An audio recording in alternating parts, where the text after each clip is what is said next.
So hello, everyone. Hello, everyone, and welcome.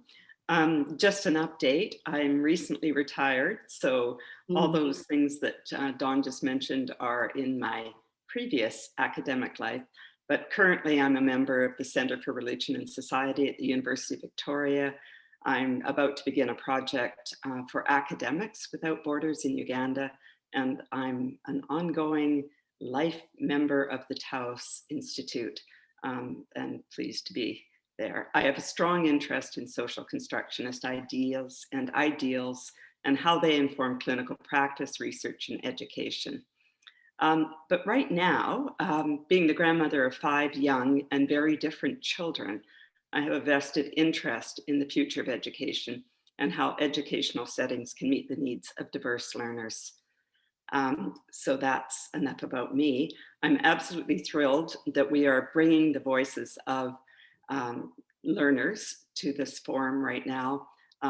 They are the ones that we really need to hear from. After hearing lots of innovative ideas and interesting theories, I think it's now to put these ideas into a real life setting. So we have 5 students. I'm struggling with the words student and learner. We have participants now in this panel that you're going to hear from. So I'm going to introduce each one and then ask some questions. So we have with us Connor. I don't know if you're able to spotlight Connor. So Connor is a... Can you move your camera down so we can see you? You're on spotlight now and I can't see your face. Yeah. There we go. Thank you. Weird. Okay, great. Hi,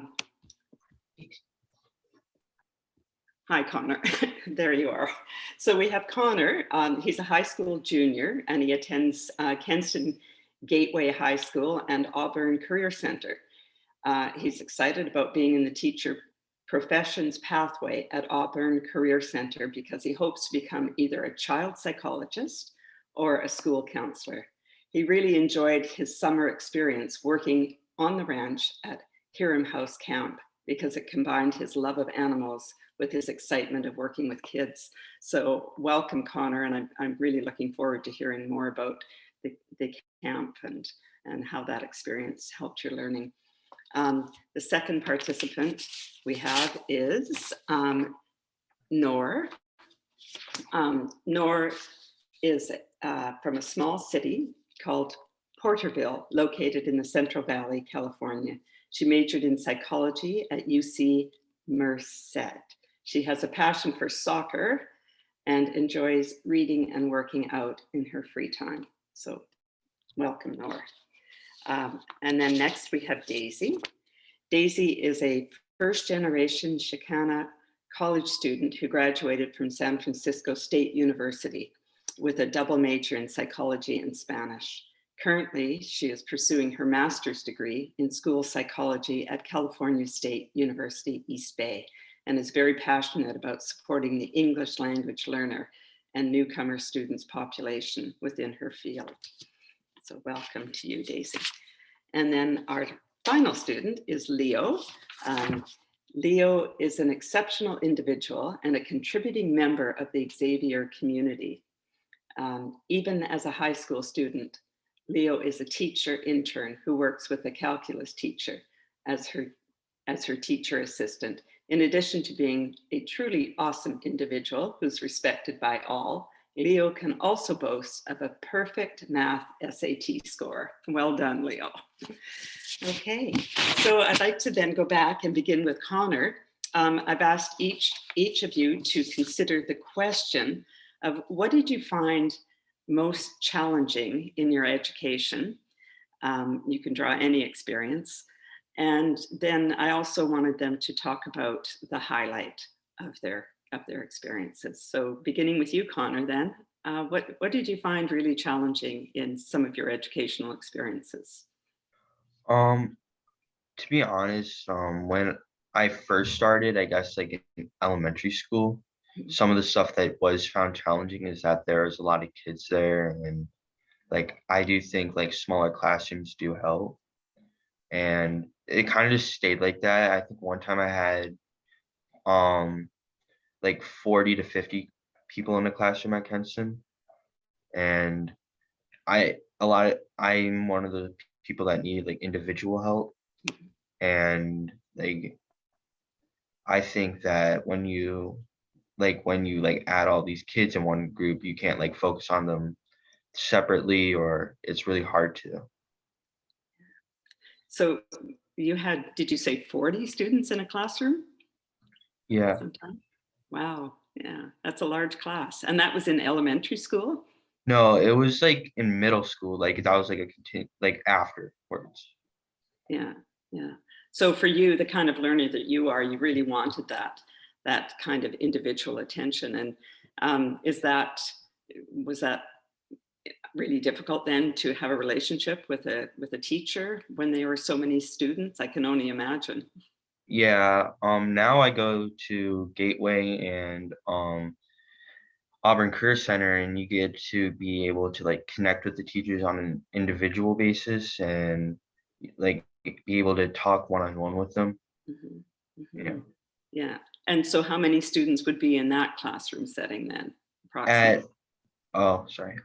At Auburn Career Center, there's around in our classroom there's around 15 students, Mhm. and at um Gateway there's like 30 students. Like there's only 30 students in that classroom. Not even in the classroom, like at the school. Yeah, yeah. So would that be considered a private school then? Is that privately funded? I'm curious about how that school managed to have so few students. It's an alternative school. Okay, so it gets a source of funding from a different pot of money then. Yeah, Just yes. yeah, okay. Um, so moving into the second question, and we'll come back to you, Connor, as well. But can you think of a time where you just felt absolutely excited about your learning and you felt truly engaged and things were all kind of coming together for you? Can you think of a time that happened? Yeah, it's kind of happening now. I'm at Auburn Career Center and I really enjoy it there. There's a lot of resources you can go to. Like there's school counselors, there's like private rooms for you to do your work at, and it's a really nice place to learn, in my opinion. And I really like how it is going there and everything. Yeah. So it sounds like in that situation, you have a lot of control over what it is you want to learn and when, and who you can reach out to when needed. Yes, yeah. Correct. Yeah. And in terms of the people that you reach out to, they're readily available to you, or They are like they're available a lot. Like there's a lot of like people I can discuss with. Like if one person's out, there's another person I can go to. So there's a lot of resources at hand. mhm, mhm. Okay. Is there anything you want to add to that idea of being really engaged? Because you said it's happening right now. Is there anything else you want to say about that, or? Um, I would probably say that like I would probably say that when you're at a school, like I think it's important for you to like have a connection with at least one other teacher Yeah. that you're in class with, because it like shows like it can help you in the long run. Mm-hmm, Yeah. mm-hmm. Yeah. Okay. So it's about that connection, that relationship with that one person. So Yeah. yeah. And does that, I imagine that it would convey a sense of care about your future and your education and your learning. Yes, indeed. Yeah. Yeah. Yeah, they get to know you. Yeah. Yeah. That's great. Okay. So Connor, I will come back to you, as I said, and I just want to move now to our next person is Nor. So let's see if you can be spotlighted here, Nor. Hi. Hi, hi. So welcome. Um, so you've just heard those two questions. I wonder if you want to just begin then with the first question around what you found challenging in your previous kinds of settings. Yeah, for sure. Hi, everyone. So yeah, one of the challenges I feel like I had throughout like my middle school and high school year was really finding like the material interesting. So I feel like there were some topics that really like piqued my interest, but my focus in those years was always getting good grades so that I could go to a good college. So in like high school, I didn't necessarily take classes because they interested me, but because I wanted to like pass. And I feel like due to this, I it impacted my ability to really like connect with the teachers since the reason I was taking the classes was to initially like pass them. So yeah, instead of taking like college courses that would kind of give me a glimpse of what like college classes would look like, I took AP classes instead in high school. And so like the AP classes, they boosted my GPA. And I was throughout my high school, I probably took like at least 6 of them. But when it came to the test, I only passed like 2 AP classes. And even though I got A's in the actual course, so I feel like this is a flaw. Like this shows that I clearly didn't really understand the material, even though I performed well in the class. But I got the GPA boost. So I feel like there was this like focus on passing, and instead of like cultivating like an environment where students were really excited to learn, and that there's like a certain learning style that it really caters to, and that's kind of giving like kids instead of like learning the material, I feel like it becomes like learning about the teacher's expectations and like how they give those tests. And so then I was reached the university level, and all of a sudden now all this learning was on us. So the professors, they provided us with materials, they provided us with lectures, but it was up to us to like apply the skills that we acquired in grade school. And if you didn't build good study skills and good time management, then it felt like you're already behind in the game. And then so like looking back, it kind of makes me feel as this like this system sets us up for failure in a sense. So like we go from kindergarten to 12th grade where we're in these really strict structured environments, and we have back-to-back classes. We're not allowed to leave the school grounds, and like we even have to ask permission to go to the bathroom. And so, and then all of a sudden we graduate, we get this diploma, and it's like this one piece of paper is like now our path to adulthood. Like we have no structure. We're in charge of that. We're in charge of creating our own time, what we're going to do with it. In college, we have more free time. Like no one's going to hound you to like go to classes. We pay our tuition, we pay our parking passes, and now it's like up to us to do the best what we can with that. And so I guess like my problem was really always with more like the system of like how it was set up, and really realizing like universities aren't necessarily educational institutions. It felt like they were businesses first, where they didn't really care so much about the students and about our learning, as long as we didn't really mess with like the statistics and graduation rate. And we did our part as students. So sorry, that was kind of a little bit everywhere, but that was I would say some of the challenges I experienced. So I'm curious then, so this transition then from it sounds like it's almost like a military approach to education. It's a factory, and you produce grades, and you figure out what the teacher wants and you work towards that, but it's not a really engaged learning. And then you get to university and all of a sudden it's a different approach. Still a consumer kind of model. I heard you saying that you don't want to ruin the the economy of the institution itself. So there's still student as consumer that's kind of underlying all of that. But so that transition, so for you then, was incredibly challenging at a time that you would be excited perhaps about taking your courses. You were dealing with, okay, this is so different, and I have all these other demands that I have to kind of navigate. So I'm curious now about, okay, so having all those challenges ahead of you, did you find an experience then where you really were excited about your learning? Yeah, so this is actually, I would say, kind of ironic. So I feel like the time when I was most engaged, besides like currently, it was my first year of college. So I enrolled in psychology classes and anthropology classes, like the social science kind of, I think I really wanted to explore that. And so my plan was to major in psychology, but I went in undeclared since I wasn't really like drawn to anything in high school and I didn't want to like fully commit. But going into college, I kind of like had a different mindset than when I was in high school. So like in high school, you know, the goal was to get to college and it's like, okay, now I'm here. And I was like, okay, I need to be serious. And so I would study my notes a few times a week instead of like trying to cram like the week before a test. And I found like I was fascinated by the material and I really wanted to remember it even after the class. And so I feel like my grades like reflected my study habits, which I was like, wow, this works. It's crazy. And so it was an intro to psychology class and it touched a little bit on everything, a brief overview of like psychology. And I made a mistake that I'm sure like a lot of freshmen make, and it was a 7:30 a.m. lecture. And I thought that, you know, I had to make it to high school by 8 a.m. I can make it to a 7:30 class, especially since I'm living on campus. But despite like that class being super early, the professor was very like passionate about the topic. She made it interesting and engaging. She had a lot of energy in the morning.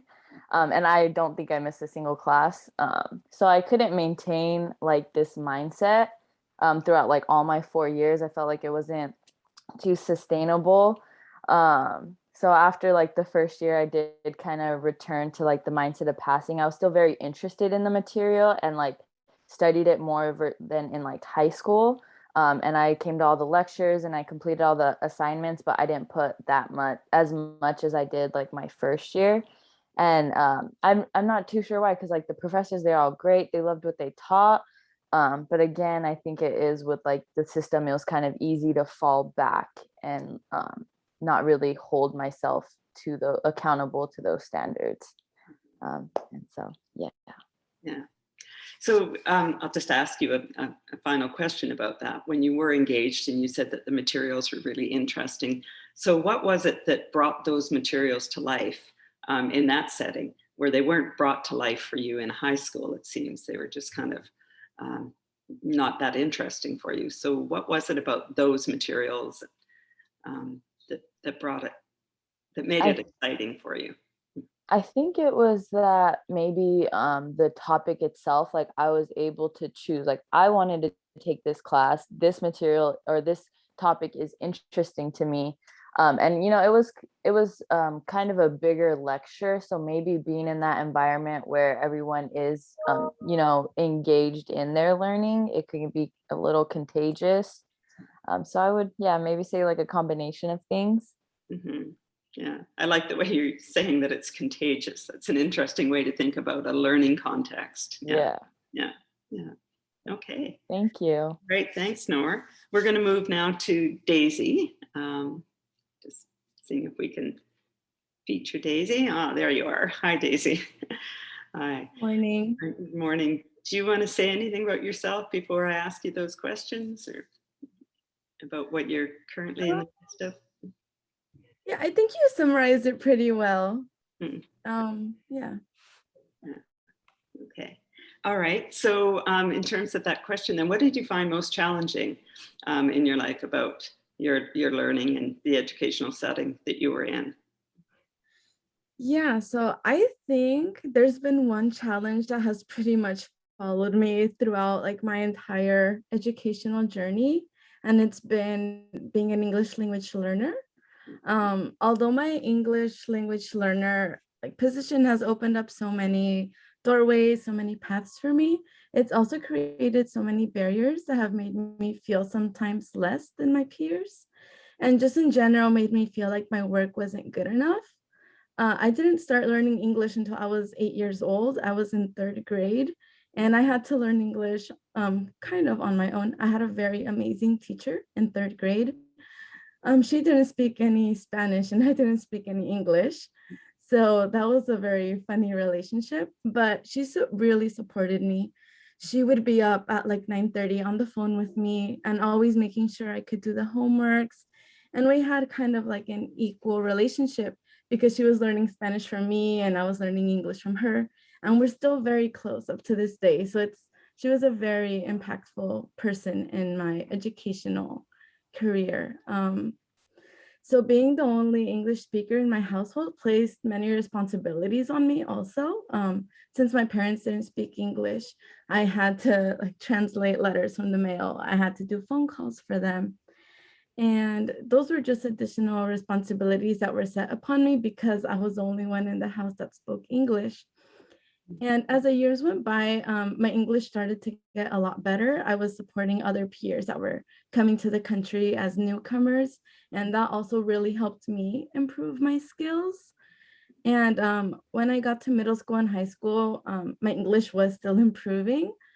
English was always my most difficult subject. I could be getting A's and B's and like physics and really challenging material, but English was just always that one class that I always struggled with. And even when I got to college, I decided to take like the advanced English class because I wanted to do it all in one semester instead of two. And in that class, I was the only Latina, and I was the only student that was referred for an additional unit of tutoring because my writing wasn't at the level. So I feel like that really internalized with me, and it's kind of stuck with me since. But now as a grad student, I feel like I have improved and I'm very open to feedback. Right now I'm doing work in Livermore, and it's a school district at an elementary school. And I'm very lucky to have a bilingual supervisor.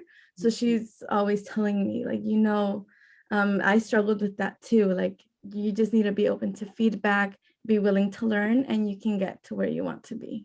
Mhm, mhm. Well, just to give you a bit of feedback right now, I think your English is wonderful. So you've Thank you. certainly worked hard at it. So can you think of a time currently, though? You said you're a graduate student. Maybe it might be, last month or last year, a time where you just got very excited about your learning and felt really engaged. And if you can just maybe describe that. Yeah, so I like when you mentioned that question of the true highlight of my education so far has been being a grad student and getting into this program. Because when I was in my first year last year, I had a few English language learner students, and I just reflected myself on them. And then being able to work with them on academics, on social emotional work, it just made me so happy. I was like, this is where I need to be. I need to be in the education system. It's something that I've always really liked. In the past, I've always been that one student that classmates would look at because I wanted to be in school. I always really liked it. So yeah, I'm just very happy to have been accepted into this master's program because it's giving a purpose to my education. Mhm, mhm. And I would imagine that you have contact with professors and you can establish relationships with them. Yeah, I had a very good professor as an undergrad, and she's one of the main people that supported me into getting into my master's program. She walked me through the application process. She wrote me a letter of recommendation. We did research together, and she's just also been such a great support throughout my last 2 years of undergrad and up to this day, since she supported me with writing research proposals. Great. Okay. Thanks, Daisy. And I'll come back to you as well. Our last participant is Leo. And Leo, do you want to say anything more about your introduction?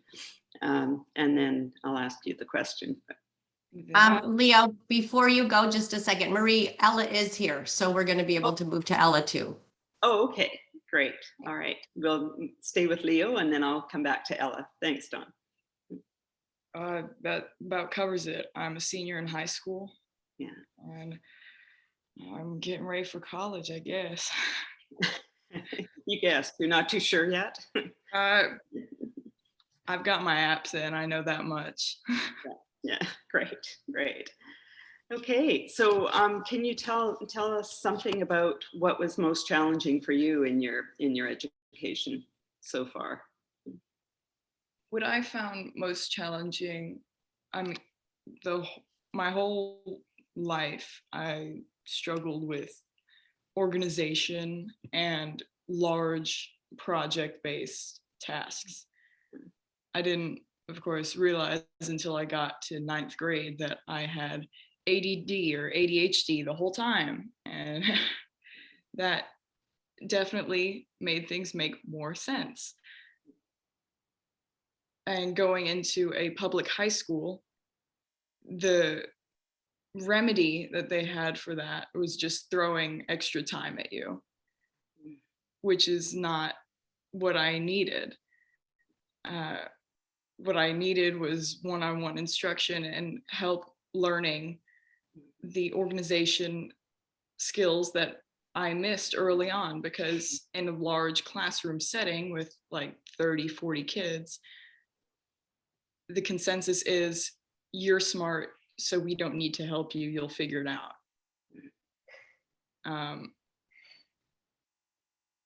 So I definitely did struggle with managing myself and motivating myself. Mhm. So when you say that what the solution to your challenge was basically just give you more time, so things kind of slowed down then for you, and you were given extra time to complete the tasks. What I wasn't, no, not for assignments. Assignments I still had to turn in within the same time frame, Yeah. which is ironically the one that I needed extra time on. I was given extra time on tests, which I did just fine on. So the accommodations I was given were useless. And the extra ones like, well, you can sit at the front of the class, or teachers will help you chunk projects, were ignored. So that feeling then of never quite measuring up and never being able to keep up with the other 40 students who all seem to be managing this. What was that like for you then? What was that experience? How did you? Definitely bred a feeling of inadequacy. It took a long time to realize, just because I do have this learning difference, I am not any less intelligent than my peers. It's just the way that we have decided everyone should be learning doesn't actually fit everyone. Suit everyone. It's everybody's different. Everybody has a different brain chemistry. So why do we all have to learn the same way? It doesn't make sense. Yeah. Well, and I like how you're thinking of it as a different brain chemistry. There's a different dynamic of how you process information. It's not less than, it's just different. That's Apples to oranges. Yeah. Yeah. So now you're in a different setting though. Are you in a different kind of school? Can you say a bit more about? Yes, absolutely. At Xavier Educational, well, first off, it is very small. My graduating class is 35 kids. Yes, I know. Wow. I see everyone raising their eyebrows. Yeah. The deadlines are more flexible, and since we have such a small class size, one-on-one work is encouraged. All teachers are on a first name basis with you, even the principal. So shout out to Richard. But we're left to our own devices, but not in a way that's set you up to struggle on your own. You're left to do your own work, but your tools are still readily available at any time. Teachers are very accessible and are very helpful. Wow. So you can do anything. Wow. That's a sharp contrast to the other kind of model of education that you described that was so challenging for you. So, okay. All right. So that one-on-one attention, the relationship with teachers. I love that you said first name basis. It just seems like a really friendly, relational kind of context for sure. Absolutely. Okay. Well, thank you. I'm going to go back then to introduce Ella, who's now joined us. Ella, I'm glad you could make it. Yes, hello. I'm so sorry. That's all right. So I'll just read out your introduction and then we'll launch right into the first question. So Ella's life is spent in dedication to fostering a peaceful, harmonious human presence on Earth, one where all can thrive and love permeates. She is studying international development and hopes to use what she learns to help move towards a way of life that values the Earth and protects her and all that lives there too. Outside of university, she works with a social enterprise, looking at young people's well-being in educational community spaces. So welcome. So our first question, as you know, is what did you find most challenging in some of your educational experiences? So, okay, yeah, so as a little bit of context, I have just come back into education. I spent the last year outside of it, sort of, on my own, working and still very much learning, but really not inside an institution. And that for me is the thing that I find the hardest about education. And I think this reflects Leo and Noor definitely, in that a feeling of being constricted by somebody else's standards. And that has followed me. That followed me throughout. Obviously, we have slightly different ways of naming it throughout primary school, secondary school, and now at university. It's been tough because I love being in education in one respect. I love learning and the process of being with people, like in that sort of having that community of people who are also learning with you. But I do feel like I'm being prepared for an outcome. I feel like that outcome isn't for me as a human being to give what I can to the world. I feel like it is to get a job and to fit into somebody else's definition of what a successful life looks like. And I think that has, that has followed me throughout my educational experience so far. And if anything, actually, I think I feel it more intensely at university because, as Noor very aptly put it, they are businesses. They are financial institutions who, on some level, care or seem to care, as from the student's perspective, about the money more than they do about us. And I definitely felt that in my last school. They were called out actually in The Guardian for essentially doing something called managed moves. And I don't know if this is a phenomenon that exists outside of the UK, but it's really big here that we have our last 2 years of school until you're 18 are separate. They're called sixth form or college. And they should come as a pair. But what my school did was kick people out after the first year if they weren't on track to get good enough grades. Because it was all about the reputation. And we are, a state academy. Like this is a comprehensive school. So it's that absolute constriction, that feeling the need to fit into somebody else's model. I think that is what I've struggled with the most. Mm-hmm. So it's definitely a neoliberal agenda.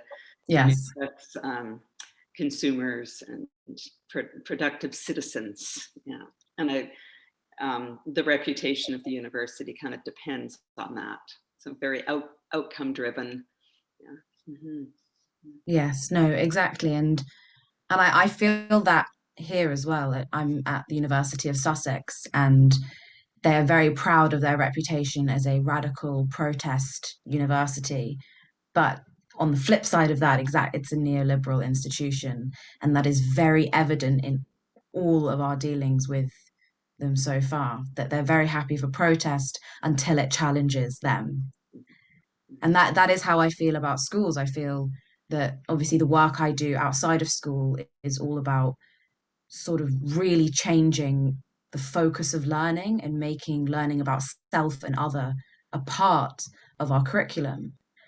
And I find that schools and universities like that until they realize that that shift of learning about self and the way we relate to one another not only changes the individual, but necessarily changes our entire society and what seems to be most important to them, our economy. Mhm, mhm. So it seems like it's almost impossible to have those kinds of rich learning experiences within an institution that is so focused on the final product and the economy. And so now you're thinking, if I understand, that this has to be taken right outside of these rigid institutions that we're embedded within right now in order for that to change. Yes, and I mean, I think they can be, I was slightly getting onto the third question here, maybe, but slightly, I think they can be shifted. And I mean, I think what Leo was saying about having, 35 people in a class sounds beautiful. We had like maybe 250, and that's quite small actually for um, a school year. So yeah, I did not know all of the teachers in the school by name, and I would have loved to. And to have that relationship, Yeah. I Mhm. think it transforms learning. And I think we do need it also, though, it allows for a more personalized approach Mhm. and a more communal approach that I think we have all echoed as lacking. Mhm. Mhm. I think that's an excellent segue into our our final question around imagining and thinking creatively. And so you've introduced us to that. And I think, Dawn, we were going to bring everybody back together to have this kind of conversation. Um, so I wonder if we want to go, if anybody else wants to kind of step in here and build on what Ella has just said.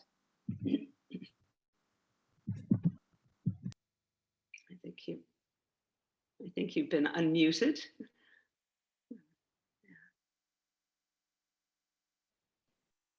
I particularly treasure the ability to move as fast or as slow as I need. Mhm. When I first came to Xavier, I finished geometry months before I should have. And the Algebra 2 teacher gave me the coursework for Algebra 2 and said, here you go, have fun. And I did. And I like being able to do one course at a time. I think a block schedule or even the quarter system that a lot of colleges have is good for getting more of the overarching ideas behind a whole set or a whole credit's worth of classwork. You see more of the big picture for one. It's easier to prioritize and you retain better because you're working on it every day. I wonder if I can pose a question right now that I'm quite curious about. Hopefully you are as well. At the conference, there's been quite a few sessions talking about global education and that we are a global community. And I'm also hearing at the same time that we are individuals with very diverse learning styles and different needs and different aspirations. So I wonder if you can say anything about a competitive environment versus a cooperative, more relational environment in your experience or in your imagining what an institution could look like. Anybody wants to respond to that? Yeah, I can kind of speak on it a little bit. I think we have kind of cultivated this very like competitive environment. Um, and so it's like, pitting students against each other, whereas kind of like Ella was saying, like learn about ourselves and others. It's kind of taking away from that. Your peers are now, instead of like your teammates, they're seen as like oppositional. And so I think we do kind of, that is hurting us. And I think it would be amazing to have a place where students learn about each other, their backgrounds, their diversity, their culture. You would learn so much more from that than, oh, I got an A and you got an A minus. And so, yeah. And that sounds certainly like a more inclusive kind of educational setting. So even students like Connor and Leo who have diverse learning styles, and you would build on that and use that as a valuable experience to bring in and relate with. Mm-hmm. Okay. All right. I think as well, when we are put in a competitive environment, students are encouraged to learn exactly how the system works instead of encouraged to learn their coursework and learn it well. Mm-hmm. A 5.0 GPA should not be possible. Yeah. Instead, you find kids at public schools like scrambling to do their PE off campus so that they can drop the grade and still get the credit. That's not what it's about. Yeah. Mm-hmm. Mm-hmm. Well said. Daisy, do you want to add anything now? Yeah, just hearing this, it just made me think a lot about my high school. I was able to go to a charter high school, and it was also really small, not as small as 35. My graduating class was 120. But something that I did notice was that the school really cared about like the school's reputation. I remember when I was applying to college and I got accepted. I was between two universities. One of them was a UC and one of them was a CSU. And for those people that are outside of California, UCs are more expensive and they can be seen as more prestigious. And I felt like I was being pushed towards the UC by my school because they wanted the school to look better with the performance of the students. So I think it's really important that students aren't pushed to that. Students should be given the opportunity to go to community college if that's what they want, a CSU, a UC, a private. They should be able to be the ones that decide where to go, not the school, because they care about their reputation and whether they look good like among the country. Mm-hmm. Okay, that's an excellent point. I wondered now if we could bring in any questions from the audience. I think Rola was going to keep track of some that are either comments about what you've all said or questions. Yes, most of the comments are well said. It's just cheerleading for each of you. Let's see, there is Mary Kylie says, as an educator, Leo, as an educator who is diagnosed with ADHD in middle age, I appreciate and agree with your insights. And as a classroom teacher at a private school, I receive rote suggestions about kids with ADHD. Let's see. I just have a question, and I don't know if you can say it in just a couple sentences or words, but you know, if we want to just totally do away with the educational system the way it currently is, because it's not working for most youth and learners or learning colleagues, it's just not working. So what do you imagine, something totally different, something, just think out of the box completely. What do you imagine school could be? And what you would enliven, what if you were in a school or an educational setting or an educational journey that just makes you come alive, and the people around you and your friends and you know the adults in the process, what would that look like?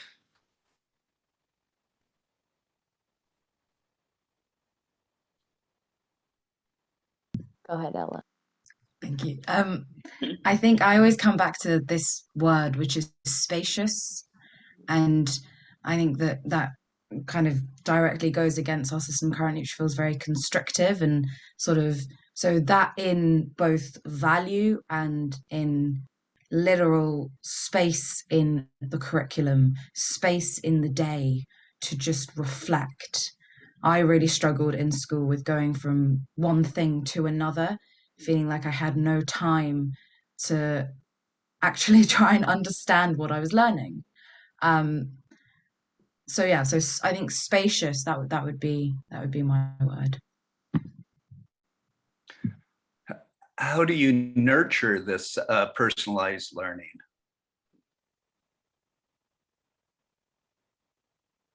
I think you have to listen, and I think you have to listen in a way that maybe we don't really recognize now. Like I don't think I mean, I definitely didn't learn at school the skills of active listening.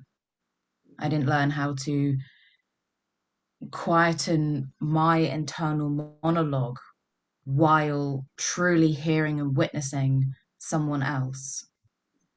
And I think in schools that isn't done at all.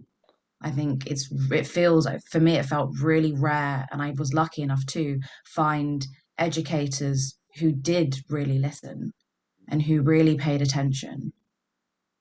And I think that's where we start. So that key to relational learning is a deep listening, the capacity to nurture deep listening. Yeah.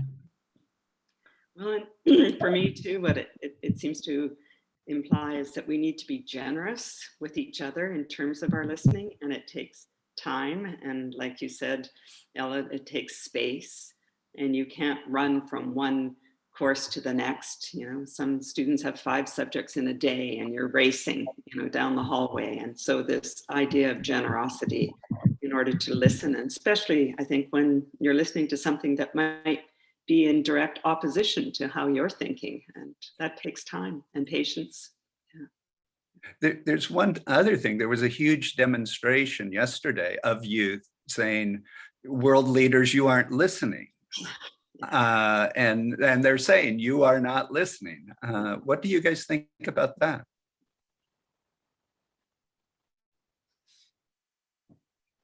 Connor, maybe we should hear from you about that. You probably saw some of it on the news. What did they say specifically?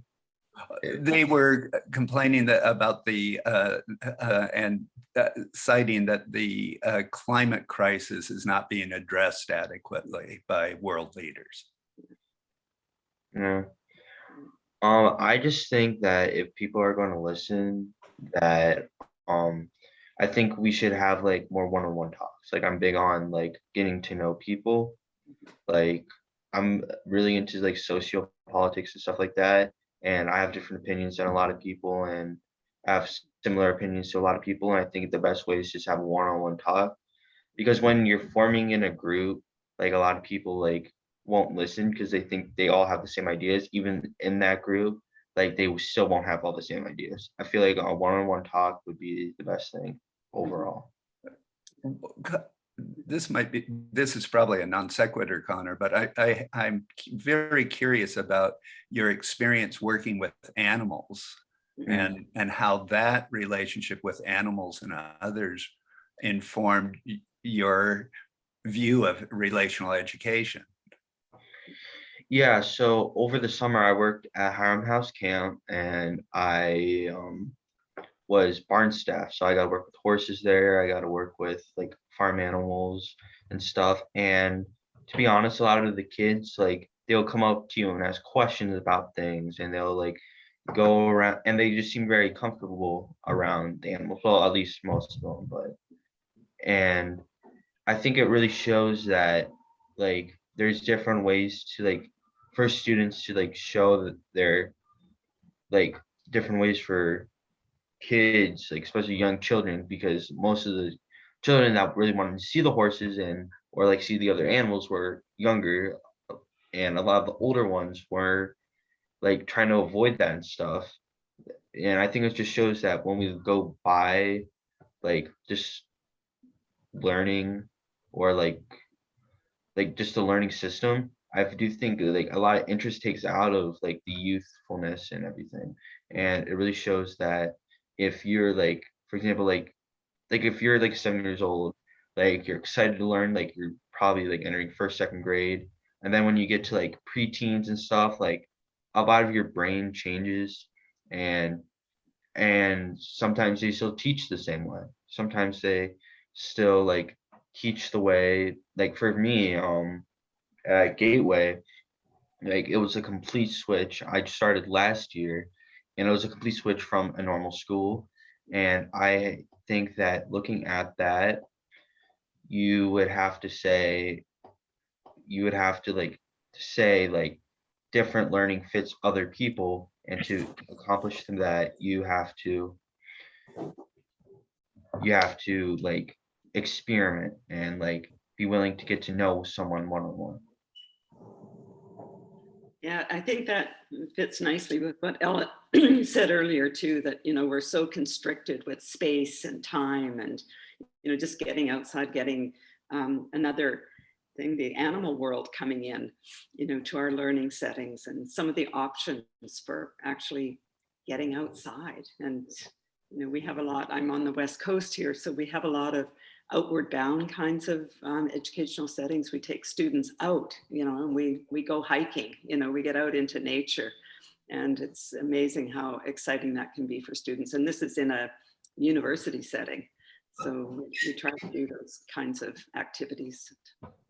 I think another important part of relational learning is, and I do believe Connor touched on this some, never taking a kid's curiosity for granted. No, you hear it so much. There's no such thing as a stupid question. There's also no such thing as too many questions. I hear many stories of my friends who had a limit on how many questions she could ask per day because she's such an inquisitive person. Wow. And because the teacher didn't have time to get to all of them. But with Xavier's more relational and small approach, she is able to ask as many questions as she wants and as silly as she wants. That's a beautiful reminder to me as a grandmother who's going to have two little 5-year-old kids today. I have to remember to slow down and not. You're going to get a lot of why questions. Yeah, they have loads. So thank you for that reminder. Dawn, I'm wondering if we need to start transitioning to something. Yeah, I want to just take a minute to thank you, Marie, for hosting our student panel today, our learning colleague panel.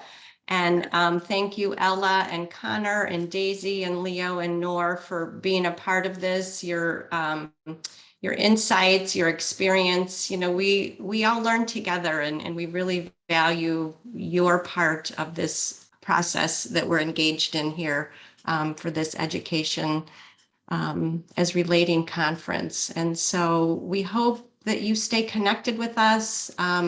You're all on the participant list on our website. So if you're okay, if people reach out to you with questions or whatever, we'd appreciate that. And I hope you can stay today and participate in the next round. We're going to be breaking into small groups, and we'd love for each of you to engage in one of the groups if you're willing to stay for another half hour or so and be part of that conversation. I think, again, the youth voice, your voices are so important as we continue to grapple with these ideas of education as relating. So I invite you to stay for that. And so we are going to move into our small group time. And Alex is going to set up the small groups. And Alex, can you just make sure when you're setting up the groups that each of the students is in a different group? They're not in a group together. Yeah. Sometimes when we do a random grouping, you don't know who's going to end up in the group, but she's going to put us in groups of 5. And hopefully the students are all in a different group so they can be part of that conversation. The questions we're going to explore today, I'm going to put them in the chat. And we'll have about 20 minutes for this exploration. So the first one is, we've just listened to the learning colleagues, I'll call you. We've just listened to the learning colleagues share a little bit about their journey, their visions for the future. So what did you hear that troubled you? What did you hear that inspired you? And what did you hear that surprised you about their sharing? And how might you create more avenues for student voices to be heard and for student voices to be part of this journey we're on to change education? How can we engage with the youth more than what we're doing? And as you dream about the future for these learning colleagues and for all learning colleagues, and if school could be designed in any way at all, what do you envision? So kind of 3 questions in your small group time together. A little bit of reflection about what the learning colleagues just talked about, what surprised you, what inspired you. How can we engage with the youth more in our journey? And then visions for what school could be. I know that's a lot to try to get in 20 minutes, but we'll see what we can do. Maybe we can give you a little bit longer than that too once we get into our groups. Yep. So are we ready? Yep. Yeah. So again, thank you so much. Okay, I just want to say goodbye and thank you as well. It was very enjoyable. I feel inspired by your visions, and I'm counting on you to change the systems before my grandchildren get there. So Thank you. Okay, bye-bye. Thank you, Marie. Thanks.